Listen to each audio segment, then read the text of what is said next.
On August 2, 2016, U.S. Soccer Federation released a final presentation of the player development initiatives that serves as a resource for parents, coaches, and referees supporting the growth and improvement of grassroots soccer. MSYSA, in collaboration with the Michigan Referee Committee, has developed this presentation to provide you with a brief overview of this presentation as well as provide guidance on specific scenarios and/or situations within the game to better assist team officials, coaches, parents, and referees. Before we begin this presentation in detail, let's show a chart that provides field dimensions, goal sizes, offside, and when it begins, and more for reference.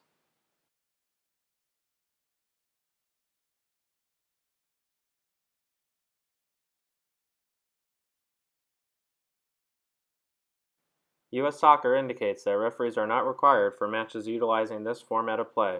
Together, coaches and parents are expected to create and promote a fun and safe environment for the players. Coaches are expected to manage the game environment from the touchline using these standards of play and their best judgment.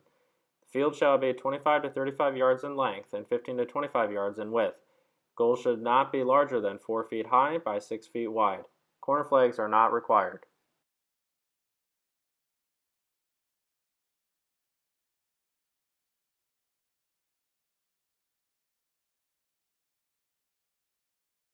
The standards of play are as follows. A size 3 ball will be utilized in the 4v4 model. Shin guards are required. Substitutions are unlimited and can occur at any stoppage. Goalkeepers are not utilized. Offside is not enforced in this model either. The game length shall be 4 10-minute quarters with 5 minutes in between each quarter. Note, playing times can be less than 10 minutes but may not exceed 10 minutes. Kickoffs, free kicks, throw-ins, goal kicks, and corner kicks are used to start or restart play. Kick-ins and/or dribble-ins are also acceptable. Goal kicks and corner kicks should be taken in the general vicinity of the respective goal or corner. If used, all free kicks are indirect. Opponents shall be 10 feet away from the ball on all restarts. Penalty kicks and offside shall not be enforced. One of the major adjustments to this format of play is the incorporation of a build-out line. The build-out line promotes playing the ball out of the back in a less pressured setting. Before going in depth, let's show a field diagram that clearly identifies the build-out line location as well as other field dimensions.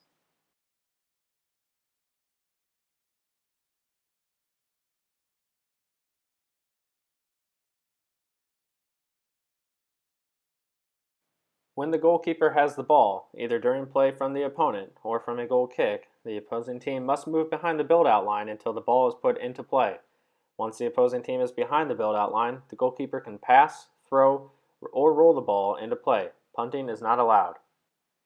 After the ball is put into play by the goalkeeper, the opposing team can cross the build-out line and play resumes as normal.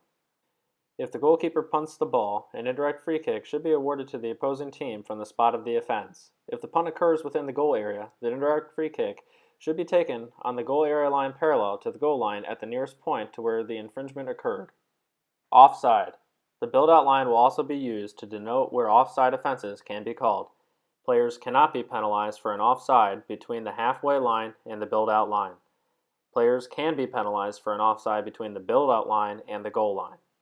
Substitutions can only take place on stoppages of play. In this clip, one can simply set up an age-appropriate field by utilizing cones rather than utilizing painted lines.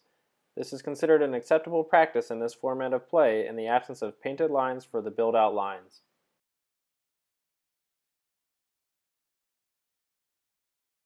The 7v7 model in this clip shows the yellow team is set up in a 1-3-2-1 formation and the white team is in a 1-2-3-1 formation. Other formations include a 1-3-1-2 and a 1-3-3. When the goalkeeper receives the ball from an opponent, the opposing team shall retreat to the build-out line until the ball is properly released.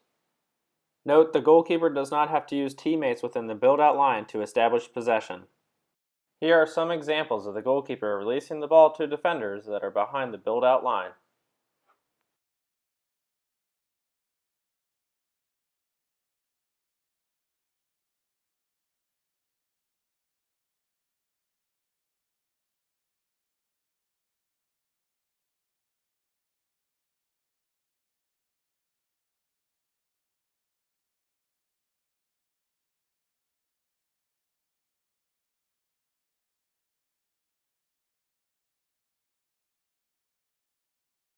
In this clip, you'll see the attackers retreat to the build-out line and the defenders receive the ball behind the build-out line from the goalkeeper.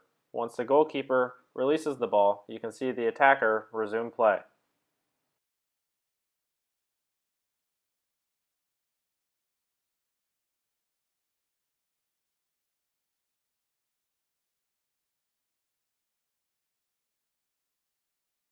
Remember, substitutions may only take place on stoppages of play.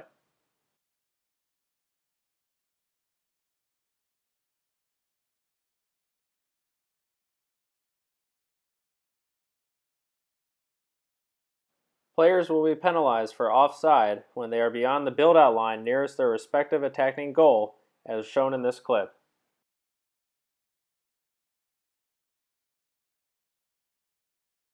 Now that the basic concepts of the 7v7 model have been presented, let's show a brief clip that shows the players playing in the 1-3-2-1 versus 1-2-3-1 format of play.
The 9v9 model has adjustments to the field as well. Here's a preview of the 9v9 field diagram for reference.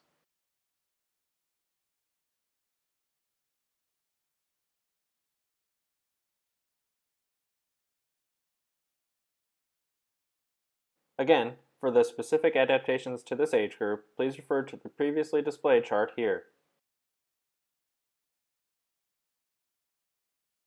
In the 7v7 model, can a goalkeeper drop kick the ball, or is that considered a form of punting? This is considered a form of punting, thus this is not permitted in this format of play. MSYSA sanctioned tournaments are not required to utilize a 3-man referee system or a 1-man referee system of control at these age groups. U.S. Soccer has permitted this decision to be made at the discretion of the competition. When does the 6-second possession for a goalkeeper begin? When the goalkeeper has the ball, the opposing team must move behind the build-out line until the ball is put into play.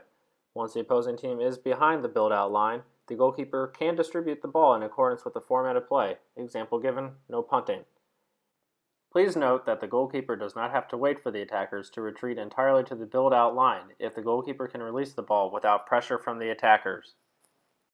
MSYSA strongly encourages that the 6-second rule not be applied to goalkeepers when possible, as this environment is intended to develop, educate, and promote the sport of soccer.